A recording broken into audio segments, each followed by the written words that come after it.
I miss some Tahajjud or Fajr day. My desk looks like a mess. On some days I went to bed at midnight to 2 a.m. and on other days I had a massive screen time. On my socials I have a timer, yet due to the current situation I discarded my timer to be able to learn and consume. However, I can't help anyone if I can't help myself. So here are 8 steps of how I'm resetting my routine to be of service and how you can too. 1. Visual accountability and declutter. Take a picture of your current room, especially your bed, desk, shelf. Take a picture of your screen time. Take a picture of your sleeping times. This visualization should make you accountable, yet also show you why your routine schedule has been messed up.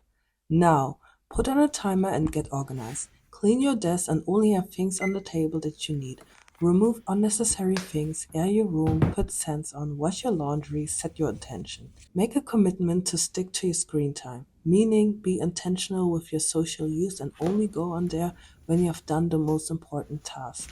As for myself, I'm allowing myself social time after 5 p.m. By that time, I have to be done with my most important tasks, MITs, and then I can learn and seek inspiration. It also means reducing the boredom, initial social checkups, or doom scrolling. Make a commitment to remove your phone at a certain time. For me, it's 1 hour before bed, which means 8:40 p.m. Phones out. It's quite hard at the beginning, yet you have to push through. In my Fajr video, I explained how being on your phone before bedtime disturbs your melatonin, your key hormone to signal sleep. Since I tend to extend the limit, especially when I'm still trying to consume, I'm now planning to hide the app daily. You can also delete and download the app again when you're done with your most important task. By this, I increase the friction. I will have to be mindful when downloading and opening it and also reduce friction by having it removed. Before I sleep, I will put my phone next to the door. That way, when I get up, I have no other option than to open the door and go to the bathroom and do wudu, instead of going back to the bed and sleeping for 5 more minutes. It helps a lot. And every time when I continue to sleep, I miss Fajr and Tahajjud. Brain dump. Everything that is occupying your head, release it. You can take a piece of paper and write everything down. I use my notepad. You can also voice record everything that disturbs you currently. I do that a lot as well. And or you focus on praying Tahajjud because that's my venture to put everything out to Allah subhanahu wa ta'ala. Now that you have decluttered and become accountable, let's move on to step 2. Step 2. Find your why. In Simon Sinek's book, Find Your Why, he emphasizes how important it is to have a why. Having a why, good intention, will connect to your purpose, which will drive you to achieve it during both good times and bad. Keeping your why front and center will provide you with the motivation and discipline you need to keep going with. I like to relate this to my purpose in life. Why do I want what I do? Example, creating content, educating myself, going to bed on time to pray Tahajjud. Why? Step 3. Have your whys visually present at any time.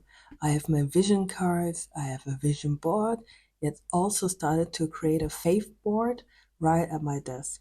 I want to go to bed and wake up knowing exactly what I'm working on. And if I don't know, then I just want to look up and see it. So I created a faith board with posts that I like to remind myself again and again, collect them from Instagram, Pinterest, Twitter, whatever, in a document, print it out, get a canvas and glue it on. Then I also opened a document and wrote down all the things that I'm working on and why, how it enhances my life, what the benefits are, and how I can connect it to my purpose. I wrote down the habits to make it consistent and the ones to abandon. Step 4. Make the working space cozy, create a playlist. I already have a running playlist for deep focus, whether it's Quran journaling, studying, working on a project, or editing. I also have to get a cozy blanket and socks for work because in winter I tend to want to stay in bed, but having it lay out on my desk really motivates me to actually do the work. And step 4, prepare for the next day. I write down my MITs for the next day. Open the tabs with the things I have to work on. The only thing I have to do is set up my timer and have the tab already open for the next day to get right into focus mode. Lay out my clothes for the next day. Have a clean desk set up to get started right away. And James Clear said to reduce friction. In Atomic Habits, James Clear talks a good bit about using friction to your advantage when it comes to productivity. Friction is the tiny little steps between you and your wants. Any habit you want to build, it's about making the process as easy as possible. You need to identify and remove any barriers to getting started on the habit. This makes it easy to get started and reduce the urge to procrastinate. Eventually, the habit becomes the path of least resistance and becomes automatic. With bad habits, any habit you want to break, the goal is to make things difficult. Every step towards starting the habit should have friction associated with it. Since getting started is unpleasant and or downright annoying, you're less likely to engage in the habit. Step 6. Know your service and become of service. The thing is, you can't help someone else if you don't help yourself.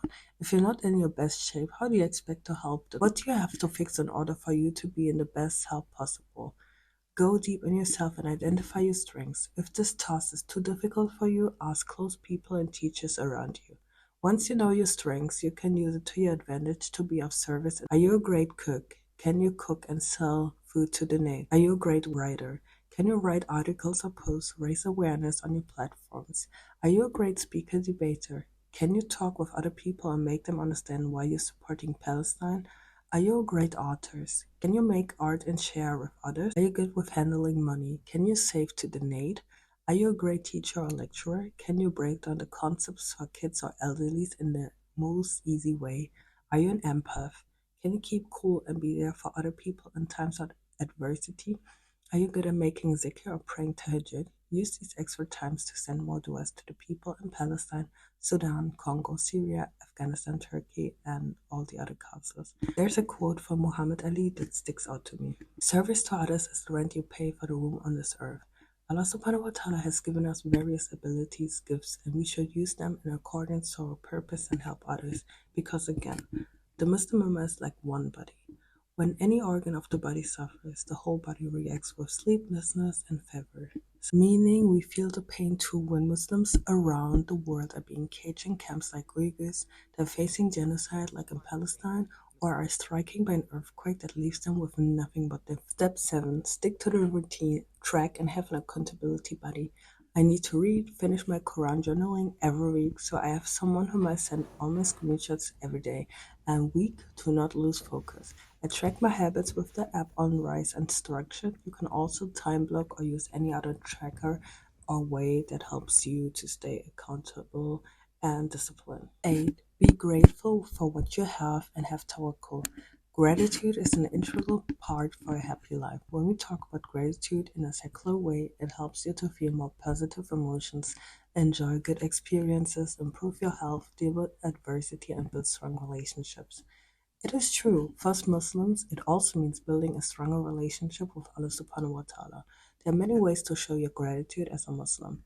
Ponder about your blessings in life, be content with what you have, express it through words, zikr, dua, prayers, by pleasing Allah subhanahu wa ta'ala, valuing your relationships and giving thanks, sharing your blessings with others and not wasting yours, being patient in difficult times and remaining committed in times of ease. In order to remember, you can journal, get a gratitude journal. I used to journal, however, I decided now to create a gratitude jar and write down 3 things I'm grateful for every day. And at the end of the year, I will review it, inshallah. This is a reminder to me before anyone else. It has helped me, it might not help you. Yet, if it benefited you, I'm glad. Also, make sure to subscribe to my new newsletter for faithfully inspired gems. Barakallahu fihi, and see you in my next video, inshallah.